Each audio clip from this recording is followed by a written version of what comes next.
So before we do the questions, can I just tell you a little bit about where we live to give you a picture of kind of our life?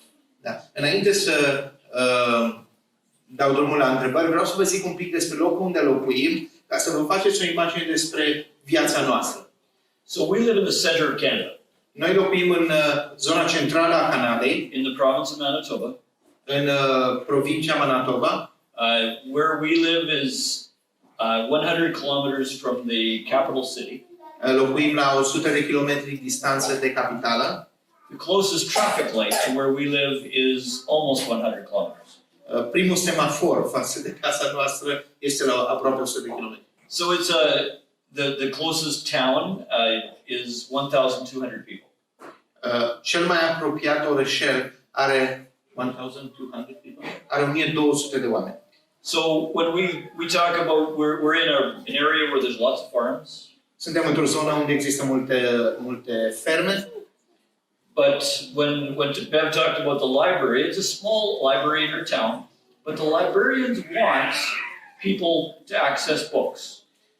Este o bibliotecă mică la noi în oraș, dar pentru că nu se mai citește astăzi ca înainte, bibliotecarii vor ca oamenii să acceseze cărți, să justifice locul de muncă. So they're willing to help.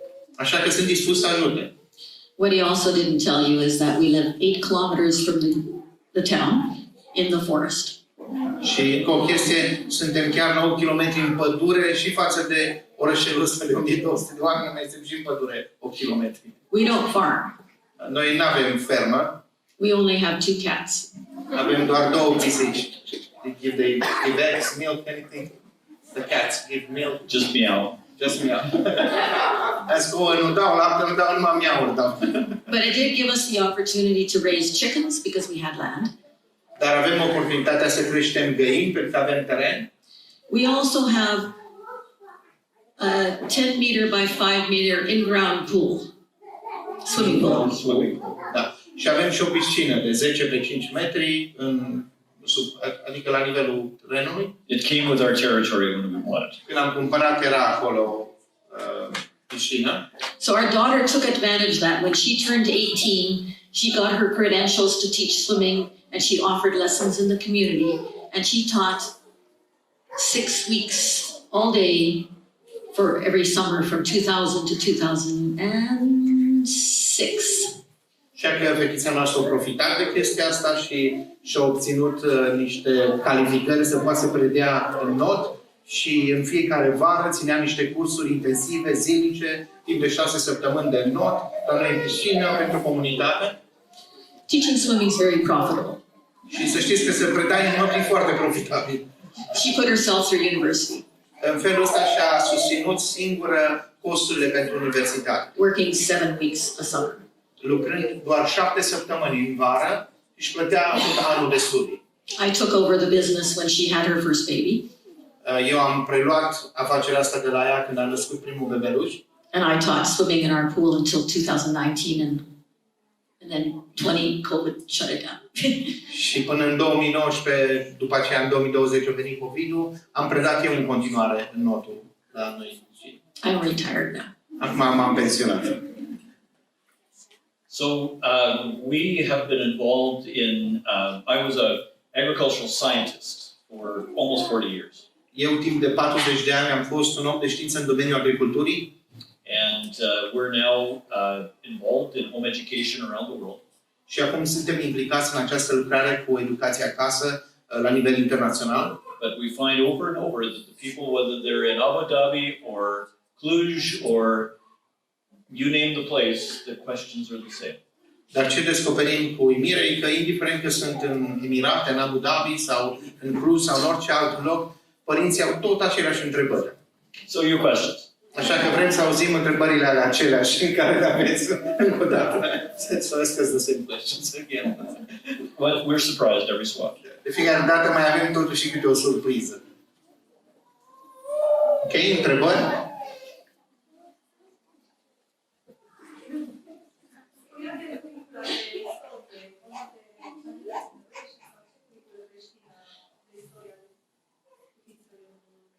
Can you tell us again about the curriculum for history that you've talked about? Is it history for generations, or what was the name of it? It's called History of the World. I'll look it up, and then if you find me after, I'll try and show you where it is online. I know that it has been translated into a lot of languages. That's all. I don't know whether it... It's in Romania. Yeah, because publishers translate books to make a profit. And if you have a small population, there is no profit, because it costs a lot to translate a book. But if you're really good at translating, they might consider your skills worth investing in. O să o caute și o să-ți o arate în pauză. Se numește Istoria lumii dintr-o perspectivă creștină și că e tradusă în destul de multe limbi. Trebuie verificat dacă și în română, dar dacă ai o populație mică și ei fac traducerea asta pentru profit, de obicei nu traduc în limbi care nu sunt de circulație prea mare. Hai? Cineva care e la început de drum, pe partea de unde ar trebui să înceapă? Avem copii mici. When you have small children and you're at the beginning of the road of the homeschooling journey, what are the first steps you need to take in homeschooling? Well, first of all, I believe that you don't start homeschooling. În primul rând, nu cred că începi să faci educația acasă. I understand that there are a few very rich people in the world that never homeschool. Am înțeles că sunt unii oameni care sunt foarte bogați în lume, care n-au făcut niciodată homeschooling. There's people that hire other people to teach their children how to tie their shoes and how to use the toilet and things. But most people homeschool. Am înțeles că sunt unii oameni care îi plătesc pe alții să învețe pe copiilor cum să-și lege șiretul, cum să meargă la toaletă, alte chestii de genul ăsta, dar marea majoritate a oamenilor, într-o anumită măsură, fac educația acasă. And then for some very strange reason, people around the world, when their children turn a certain age, stop homeschooling. Și după aia, dintr-un anumit moment, dintr-un motiv ciudat, copiii ajung la o anumită vârstă și se opresc din a învăța lucruri, They feel that they have to send their children to this institution to teach them things that they're no longer capable of teaching. Și ajung să creadă că ei nu sunt capabili să-i mai învețe de aici încolo și predau unei instituții care să continue această educație. So I don't want to simplify it, but keep on doing what you're doing. Nu vreau să fie un răspuns din ăsta supra-simplificat, dar pur și simplu nu abandona. Continuă să înveți lucruri de bază și nu te opri, nu-i preda al cuiva. So that's the first step, is to think about, I'm not starting, I'm just not stopping. Deci, ideea e să te gândești, să schimbi mentalitatea. Nu-i vorba că încep să fac, ci nu mă opresc din a face. Pentru că de când e bebeluș, înveți. Okay, so your goal with your children is to educate them for life. So we start with learning to read and mathematics, basically. Cu copiii tăi, sorry for interrupting, but so we have shorter sentences. Forgetting it. Look at her and I think she's... Yeah. So, scopul este să-i educi pe copiii tăi pentru viață. Așa că începem cu lucrurile de bază, să înveți să citească, să înveți numere, culorile, chestiile de bază. There's this myth that if your child learns to read really early, it gives them an advantage. Da. E acest mit că dacă copilul tău învață să citească foarte devreme, asta le dă cumva un avantaj în viață. Dezavantaj. A disadvantage? Advantage. Yeah, it's not true. Nu este adevărat. Children learn to read when they're ready. Copiii învață să citească atunci când sunt gata. If you start too early, they will hate it. Dacă îi forțezi să învețe prea repede, vor urâ cititul după aia. Especially for boys, their brains cannot process the information the same way. În special pentru băieți, creierul lor nu procesează informația la fel ca la fete. As I mentioned earlier, children see in 3D. They don't see in flat. Cum am spus înainte, copiii percep lucrurile în 3D, nu plan. In English, there's a letter that looks like a line with a ball. 4 different ways. În A B, a Q. No, Avem not Q. B, And Q. But they're all the same. Da. Deci avem litera B, care dacă o întorci e D, dacă o pui în jos e P, dacă pui invers e Q și același simbol poate să însemne 4 litere diferite. And then they teach these children to read really young, and they diagnose them with dyslexia because they can't distinguish between a B and a D. Și îi pun să citească de foarte mici și pentru că nu pot să facă distinția asta între B și P, care sunt oglindă, îi diagnostichează cu dislexie. And all they need is a little bit of time to grow up. So boys actually should be taught those kinds of things when they're around 7. Și de fapt tot ce au nevoie e de puțin timp ca creierul lor să se mai dezvolte. Eu cred că băieții ar trebui să învețe aceste lucruri în jurul vârstei de 7 ani. Doesn't mean they aren't learning. Asta nu înseamnă că ei nu învață nimic dacă nu învață lucrul ăsta. This is your opportunity to give them an opportunity to learn with their hands and their curiosity.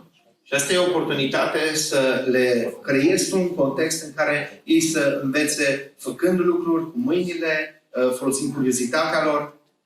Our daughter's homeschool group right now is doing a class called Deconstruction.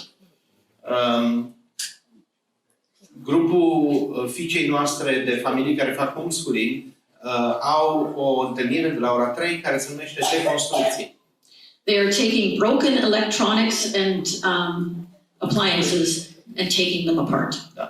Exemplu, iau calculatoare sau electrocasnice și pur și simplu le desfac pe componente, pe bucăți până la cel mai mic. And it's their favorite activity. Și activitatea lor preferată. And they even figured out why they did a bread machine and why it didn't work. A bread machine? Yeah, they took it apart and they figured. Au desfăcut la un moment dat o mașină din asta de făcut pâine și și-au dat seama de ce nu mai funcționa. Au descoperit care era problema, de ce s-a stricat. Our 10-year-old grandson was very proud of himself. He says, I figured it out. The belt was broken. It wouldn't turn. Da.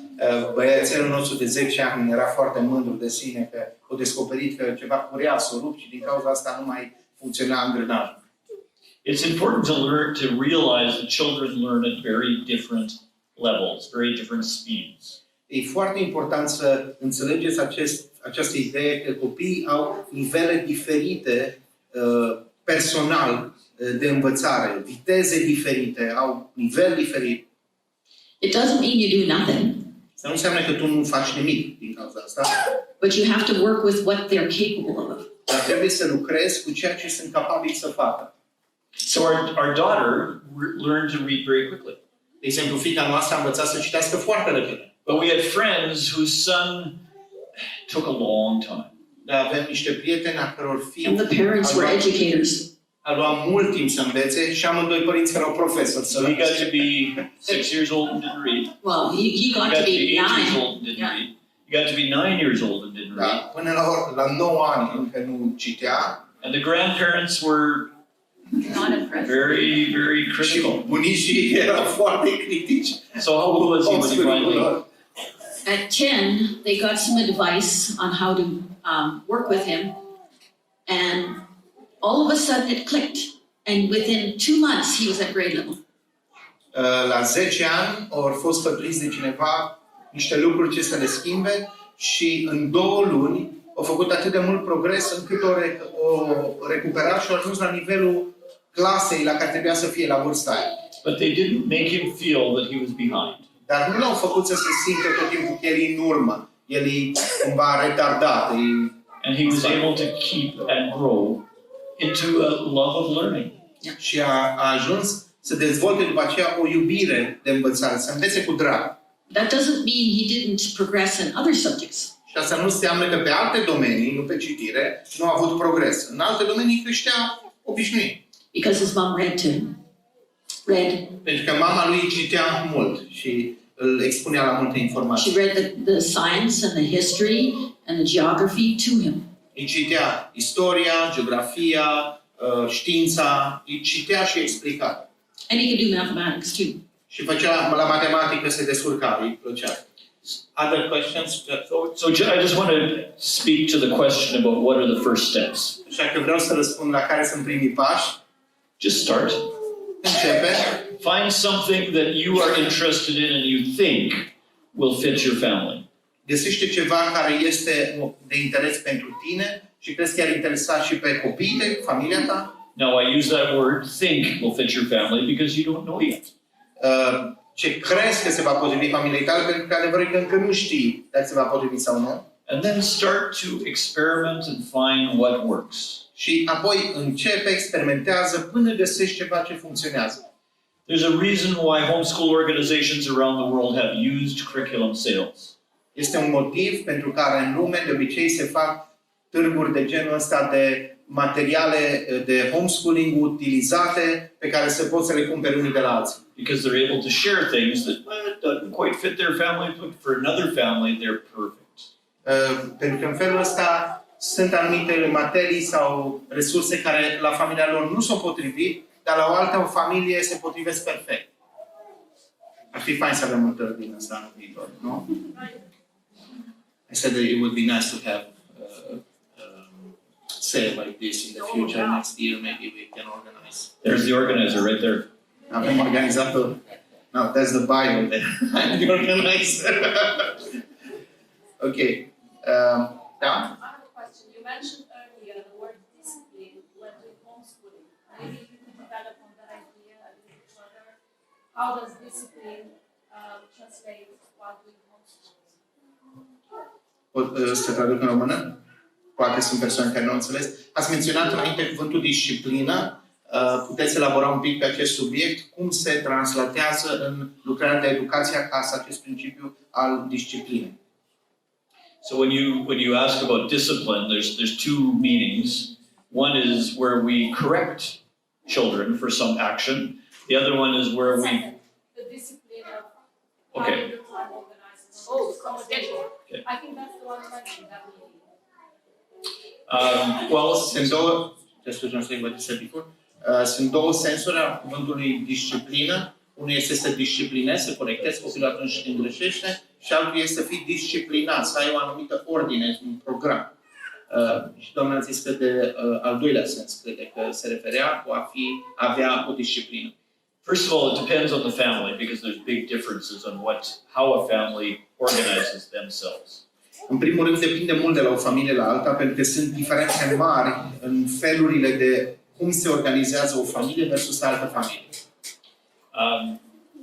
Some families will see as being an orderly process and organization for their homeschool. Others families will see as being chaos. Și unele familii vor considera o ordine și un plan stabilit pentru a face educație acasă, alte familii se vor uita și vor zice ăsta e haos. And then other families who have a certain kind of discipline or organization will be seen by some families as being almost tyrannical or army. Și alte familii se vor uita la modul ordonat în care unele familii fac școală și vor fi considerați de alții tiranii sau ca la armată, toată lumea pregătită. So in our home we had some charts. De exemplu, la noi acasă, noi aveam niște grafice That said, these are the things that we expect to do. These are the rules of how we'll do things. Pe aceste planșe aveam regulile casei care trebuia să le urmăm, activitățile pe care le urmăream împreună să le îndeplinim. We usually did the academics in the morning, De exemplu, de obicei făceam partea academică dimineața. and right after lunch I would read to the children, Imediat după masă aveam timpul de citire cu copiii. and then they would do their music practice, Apoi studiau muzică and then they had playtime. și apoi aveau timp de joacă. Somewhere in there the chores get done too. Și undeva între chestiile astea trebuia să-și facă și responsabilitățile pe care fiecare copil le avea în casă. We had a hard time remembering whose chores were which day, and then we went to a weekly schedule that worked for us. Tot aveam probleme cu să ne aducem aminte cine e responsabil în ce zi, de care cine strânge masa, cine nu știe. Așa că ne-am făcut o planșă. Yeah, keep going. Ne-am făcut o planșă cu fiecare săptămână cine e responsabil de ce anume. My daughter has 4 children and she could not remember whose job was when. Fiica mea, la fel, are 4 copii și mai ținea minte a cui treabă îi se facă ce în care zi. So every September now they each get to choose the jobs they want to do for the next year. Așa că în septembrie negociază și fiecare își alege care sunt lucrurile pe care le vor face timp de un an de zile. They get very good at that job. Și așa că devin foarte buni la un lucru. El sau lucrurile care sunt ale lor, alea le fac foarte bine. And when you change jobs, it's your responsibility to teach the other family member how to accomplish that job. Și când schimbă roluri, este responsabilitatea ta să-l înveți pe cel care acum a primit o responsabilitate nouă ce așteptări și cum anume să facă chestia aia. As our children, Poate el să o facă la nivelul lui. as our children got older, Bev would, at the beginning of the year, have a plan that she would share with the children and say, "This is what you will do and learn." Cu cât copiii au crescut, la începutul anului, Bev le prezenta copiilor planul, zice, uite, cam asta trebuie să faci anul ăsta, trebuie să înveți. It wasn't quite as important with our son, but our daughter needed to know what was expected. Cu băiatul nostru nu conta chiar atât de mult, dar pentru fiica noastră era foarte important să știe unde mergem, ce se așteaptă de la ea, care sunt obiectivele. And when she went to college, Și când s-a dus la facultate, the college courses would have a list of the things that they would need to accomplish, the syllabus. și când s-a dus la facultate, la fel, era materia pusă pe capitole, tot ce va învăța anul ăla la fiecare materie în parte. She would use that syllabus to plan the things that she would do and how she would do it and when she would do it. Ea folosea acest plan ca să-și organizeze ce activități va face, cum le va face, când le va face, în funcție de ce anume învăța și la școală. So some of her fellow students would say, "How did you know that you need to write that essay or paper or research?" De exemplu, mulți din colegii îmi întrebau, dar de unde știu tu că o să trebuiască să scriu un eseu pe subiectul ăsta? De unde ai știut? Because our daughter would have worked on it before the professor announced in the class that this was next. Pentru că ea, dacă era ceva timp liber, începea să pregătească și lucra în avans, înainte ca profesorul să anunțe, să zică că trebuie să faceți un eseu pe tema asta. And our daughter would have the assignment half done already. Și deja era la jumate cu el gata, înainte să anunțe profesorul. So the other student would say, "How did you know that we needed to do that?" Și ei întrebau, dar de unde știu tu că trebuie să faci chestia asta dinainte? And she said, "Well, the professor gave us a syllabus that told us all the things that we need to do." Pentru că la începutul anului, profesorul ne-a dat deja tabla asta de conținut și acolo ne spunea tot ce va trebui să facem pe tot anul. She was also not afraid to go to the professor and ask questions. Și de asemenea nu era teamă să se ducă la profesor și să pună întrebări. They liked her because she would ask questions. Era chiar plăcută de profesor pentru că era curioasă și punea întrebări și vrea să știe mai mult. By the second year, they had hired her to help mark exams and essays. În al doilea an deja au luat-o să ajute să corecteze și să dea note anumitor lucruri. So that was part of the discipline, was just knowing what is it that they will need to do and when. Și cam asta e o parte din procesul ăsta de disciplină, să înțeleagă ce trebuie să se facă, ce așteptări sunt de la ei și când anume trebuie să le facă. So as much as possible, we're preparing our children to be able to plan and manage their lives as they grow.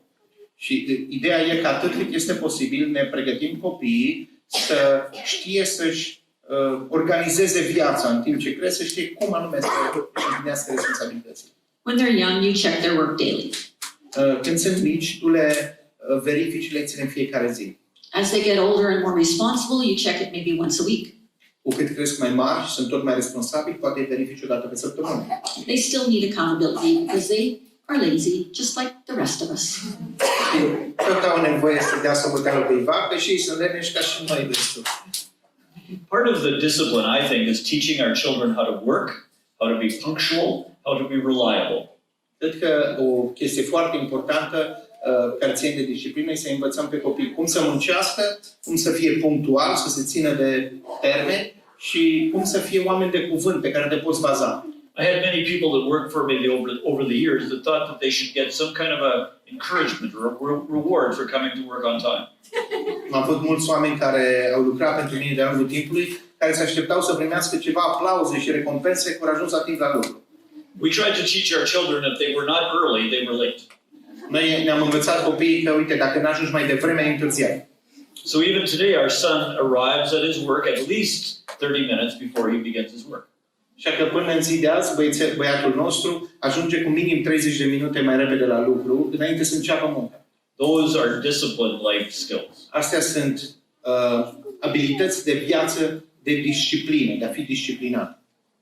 Does that answer your question? Se răspunde la întrebare? Da, mulțumesc. Do we have any time for questions or? Okay. Spate? Eu sunt la început de drum și am început homeschooling din septembrie cu fiul meu, dar fetița nu vrea nici cum și nu știu ce aș putea face sau cum să o conving să merg cu amândoi pe homeschooling. Deci ea vrea la școală pentru că toate prietenele ei sunt acolo și nu vrea să se dezlipească de ele. Okay. I'm new to homeschooling. I just started this September. My son is collaborating, but my daughter doesn't want to hear about it. All her friends are in school, and she's very opposed to starting homeschooling. What can I do? So Am tradus corect? E ok? how old is your daughter? Ce vârstă are? She's 10. 10 years old. It takes time. Time for you to reestablish a relationship with her where she trusts you. She's going to be constantly referring to the teacher does it different. Ia timp, e nevoie de mult timp ca tu să restabilești o relație de încredere cu ea, va face din nou și din nou referiri către profesori și cum făceau ei și cum învățau ei. You have to do something different than the school way of teaching. Trebuie să faci lucrurile diferit de modul în care se preda la școală. If you're doing a subject, use videos about that, like YouTube videos or whatever about that science project, so she can have it, not just look at a book and fill in the blanks. De exemplu, dacă învățați ceva la științe, nu doar îi dai o carte unde vede niște poze și trebuie să completeze. Uitați-vă la ceva video, fă ceva mai interactiv care să Do a project. Do something where she has to build something where she has to use her hands. faceți un proiect împreună, ceva unde trebuie să lucreze cu mâinile, să vadă ceva mai interactiv. You want to make homeschooling more fun than going to school. Scopul tău e să faci ca educația acasă să fie mult mai distractivă decât mersul la școală. She will still miss her friends though. Tot ei va fi dor de prietenii ei. So you have to be intentional about her having opportunities to spend time with other children. Așa că trebuie să-ți planifici în mod intenționat ocazii în care ea să petreacă timp cu alți copii, cu prieteni. Not necessarily the same children. Nu neapărat cu copiii de la școală, care era înainte. If you can find another homeschool family with similar age children, plan play dates. Dar dacă ai o altă familie care și ei fac homeschooling, stabiliți întâlniri în care copiii se întâlnească, să se joace, să facă activități împreună. Church children's programs are good for them to be with children their own age. De asemenea, întâlnirile de la biserică sunt bune ca ei să petreacă timp cu copiii de aceeași vârstă cu ei. Sports. If she's in a sport where she's in with a team, that gives her that social interaction. Să facă un sport de echipă, unde poate interacționa cu alți copii de aceeași vârstă și să fie împlinite nevoile astea de socializare. But you are the parent. You make the choice. Don't let her be the one that makes the choice. Dar tu ești părintele, tu ești responsabil să faci alegerea, nu o lăsa pe ea să facă această alegere în locul tău. It doesn't need to be a democratic process. Și nu trebuie să fie un proces democratic cu voturi și cu alegeri. In that we're the parents. Noi suntem părinții. And we don't need to say, do you want to be homeschooled? Și nu ar trebui să întrebăm dacă tu vrei să fii educat acasă. Because they are not in a place where they can make that decision. Pentru că ei nu sunt în poziția în care să poată să facă această decizie în mod responsabil. But it's the way that we present it. Dar contează și felul în care noi prezentăm această decizie. If we're very authoritarian and just say this is the way it is and we won't discuss it and I don't want to hear anymore. Dacă o prezentăm într-un mod foarte autoritar, așa se întâmplă, așa am zis eu, nu mai vreau să discutăm despre subiectul ăsta, tu trebuie să asculți. A lot of times we need to hear what our children are actually trying to communicate versus what they're saying. De multe ori trebuie să facem efortul de a înțelege ce încearcă ei să comunice, nu doar cuvintele pe care le folosesc, ce se află în spatele acelor cuvinte. So they may say, I want to go to school. Cuvintele pe care ei le folosesc poate să fie, eu vreau să merg la școală. So we can't have the discussion and say, what do you mean by that, or analyze it, but to understand what are they looking for, what are they missing, what are they longing for.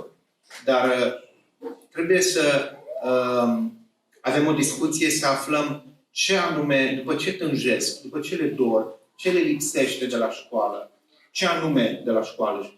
And like a lot of times, we can't necessarily give them everything that they ask, but we can give them something even better.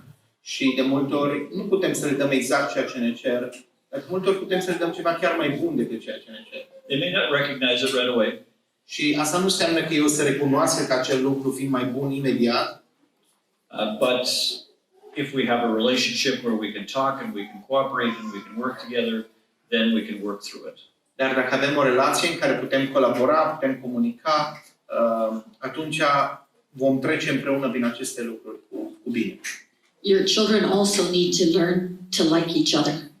Și copiii trebuie să învețe să They se have placă filled- și între ei, nu doar prietenii de la școală. They have filled their social need with peers rather than siblings.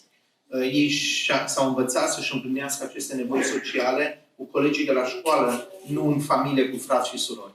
So play games together, board games. De exemplu, învățați să vă jucați ca familie, board games, jocuri board games. Yeah. Jocuri de Do societate. things as a family where they spend time together doing fun things. Faceți lucruri împreună ca familie, în care să învețe să se distreze împreună, ca și copiii împreună cu părinții.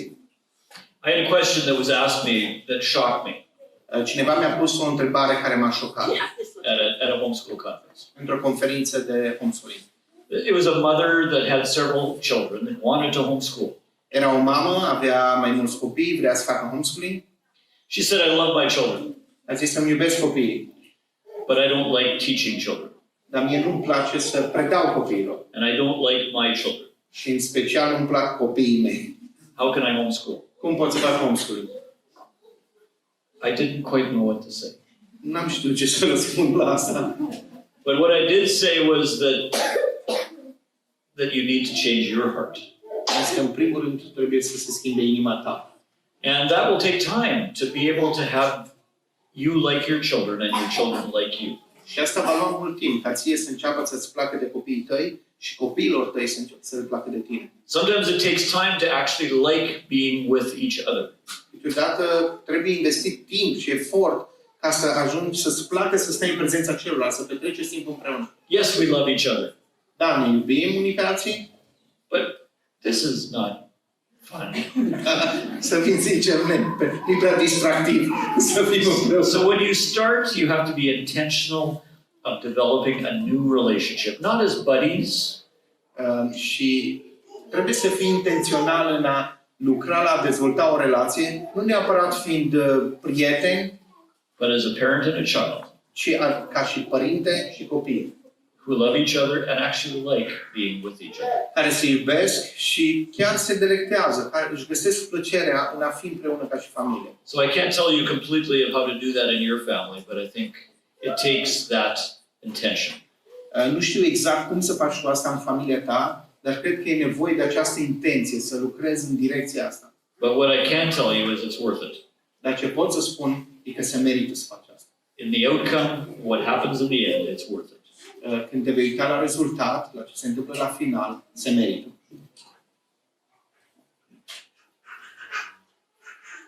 Last question before going to the meal. Ultima întrebare înainte să mergem la masă. How should I proceed if I would like to make homeschooling, but I'm not able to understand the English language and have the curriculum in English? How should I proceed? Ce ar trebui să fac în continuare? Dacă îmi doresc să fac homeschooling, dar nu știu foarte bine engleză și curiculele de obicei sunt în limba engleză, cum ar trebui să abordez subiectul ăsta? You're a pioneer. Sunteți pionieri. It's a matter of developing appropriate curriculum in your language. De multe ori e nevoie să dezvoltați curiculele potrivite pentru nevoile voastre în limba voastră. You know, in country after country around the world, the question that you ask is a very common and major question. Țară după țară unde mergem, această întrebare cu privire la curriculă în limba nativă este o întrebare foarte obișnuită pe care o primim de multe ori. In North America, the curriculum was developed in the 1970s and 80s. De exemplu, în Statele Unite, curricula a început să fie dezvoltată în 1970-1980 And it's nowhere done. și nici acum nu e gata, final, încă se scriu curricula. So what I would say is that you're in a room full of people here that you can work together with. Așa că sunteți o sală mare de oameni aici și poate ați putea lucra împreună la a avea o curriculă în limba română. My suggestion is you start with little pieces. Sugestia mea este să porniți cu bucăți mici. You know, how do you eat an elephant? Știi cum se mănâncă un elefant? One bite at a time. Câte o mușcătură pe rând. And it's a matter of saying, I have a passion. I can do something in math, and this brother can do something in science, and this person can do something in spelling. De exemplu, eu zic, uite, pasiunea mea e matematică, eu pot să fac ceva doar pe partea matematică și altcineva poate să facă pe știință și altcineva poate să facă pe limbă. De a compune, de a contribui pentru mișcare cu materiale. We have a new curriculum that came out of Canada just recently. Recent, în Canada, a ieșit un nou curriculum. It was a lady that was homeschooled as a child, Este vorba de o doamnă care ea a fost educată acasă când era copil, and was homeschooling her children, făcea homeschooling cu copiii ei and she couldn't find what she really wanted to do with her children. și nu găsea la alte curricule ce ea își dorea să facă cu copiii ei. So she wrote her own curriculum. Așa că și-a scris ea propriul ei curriculum. And she wrote a curriculum that is, it's called a unit study, where you study the same subject with all your children. Și e un curriculum centrat pe subiectul de studiu, unde tu, chiar dacă copiii tăi au vârste diferite, studiezi aceeași lucru cu ei toți. After 2 years, she started selling it După 2 ani, după ce l-a folosit, a început să-l vândă as a digital download. ca un download digital.